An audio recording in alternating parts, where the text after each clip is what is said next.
माननीय अध्यक्ष जी, Indian penal code 1860 की जगह भारतीय न्याय संहिता 2023 अब एस्टैब्लिश होगी।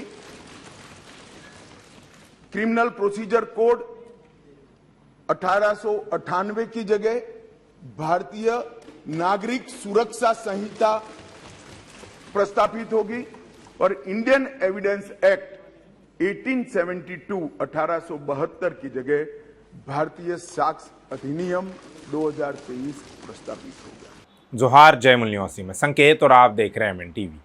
गृह मंत्री अमित शाह ने शुक्रवार को संसद में घोषणा की कि मोदी सरकार ने राजद्रोह कानून को रद्द करने का फैसला किया है। रिपोर्ट के अनुसार आपराधिक न्याय प्रणाली में सुधार का हवाला देते हुए अमित शाह ने 3 विधेयक, भारतीय न्याय संहिता विधेयक 2023, भारतीय नागरिक सुरक्षा संहिता विधेयक 2023 और भारतीय साक्ष्य विधेयक 2023 पेश किए। ये तीनों बिल या तीनों कानून क्रमशः आईपीसी 1860, सीआरपीसी और इंडियन एविडेंस एक्ट 1872 की जगह लेंगे। अमित शाह ने राजद्रोह कानून को पूरी तरह खत्म करने की बात कही।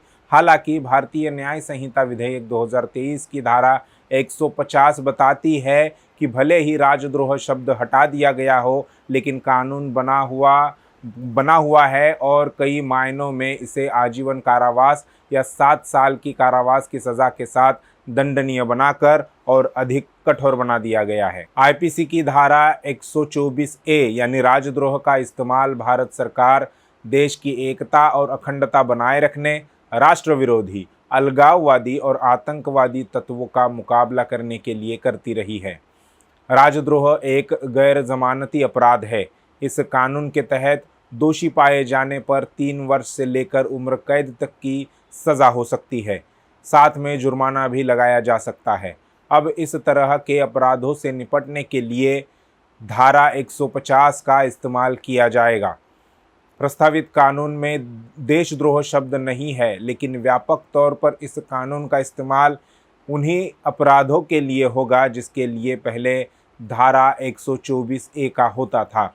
इस कानून के तहत दोषी पाए जाने पर आजीवन कारावास या 7 साल की कैद या जुर्माना दोनों हो सकता है। भारतीय न्याय संहिता विधेयक 2023 की धारा 150 जो आईपीसी 1860 की जगह लेगी, कहती है जो कोई भी जानबूझकर बोले गए या लिखे गए शब्दों से या संकेतों द्वारा या दृश्य प्रतिनिधित्व द्वारा या इलेक्ट्रॉनिक संचार द्वारा या वित्तीय साधनों के उपयोग से या अन्यथा उत्तेजित करता है या उत्तेजित करने का प्रयास करता है, अलगाव या सशस्त्र विद्रोह या विध्वंसक गतिविधियां या अलगाववादी गतिविधियों की भावनाओं को प्रोत्साहित करना या भारत की संप्रभुता या एकता और अखंडता को खतरे में डालना या ऐसे किसी भी कार्य में शामिल होना या करना आजीवन कारावास या कारावास से दंडित किया जाएगा, जिसे 7 साल तक बढ़ाया जा सकता है।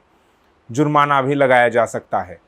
प्रस्तावित कानून के तहत राजद्रोह के अपराध को नए नामकरण और भारत की संप्रभुता, एकता और अखंडता को खतरे में डालने वाले कृत्यों की अधिक विस्तृत परिभाषा के साथ बरकरार रखा गया है। प्रस्तावित कानून 22वें विधि आयोग द्वारा जून में की गई सिफारिश से कई अधिक व्यापक है।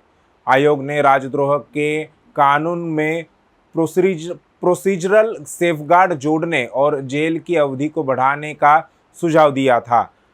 आयोग ने हिंसा भड़काने या सार्वजनिक अव्यवस्था पैदा करने की प्रवृत्ति वाले शब्द जोड़ने की सिफारिश की थी।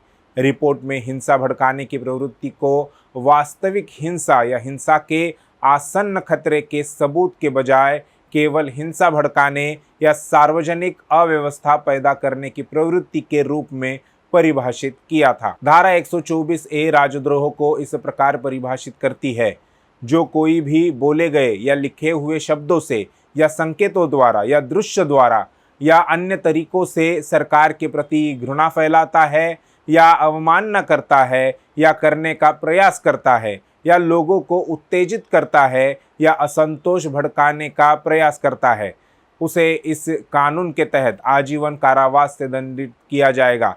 जिसमें जुर्माना भी जोड़ा जा सकता है। औपनिवेशिक काल में ब्रिटिश सरकार राजद्रोह के कानून का इस्तेमाल अपने खिलाफ भड़के असंतोष से निपटने के लिए करती थी। स्वतंत्रता आंदोलन के दौरान राजनीतिक असंतोष को दबाने के लिए इसी कानून का बड़े पैमाने पर उपयोग किया गया था। अंग्रेजों के बाद ब्राह्मणवादी सरकारों ने इस कानून का उपयोग उनके खिलाफ हो रहे विरोध को दबाने के लिए किया और आज भी वे वही कर रहे हैं। केंद्र की आरएसएस संचालित भाजपा सरकार ने अब अंग्रेजों के कानून का केवल नाम बदल दिया है। नाम बदलने का काम भी शायद इसलिए किया जा रहा है क्योंकि पिछले वर्षों से मोदी सरकार ने जिस तरीके से इस कानून का गलत इस्तेमाल किया, उससे देश विदेश में सरकार के प्रति लोगों का गुस्सा बड़े पैमाने पर बढ़ गया था। इस बढ़ते गुस्से को देखते हुए सरकार ने कानून के नाम मात्र में बदलाव किया है ताकि अब लोगों को ये ना लगे कि सरकार उनके विरोधियों के खिलाफ देशद्रोह के मुकदमे चला रही है। पर कानून का नाम बदल देने से उनकी ब्राह्मणवादी सोच तो नहीं बदलेगी।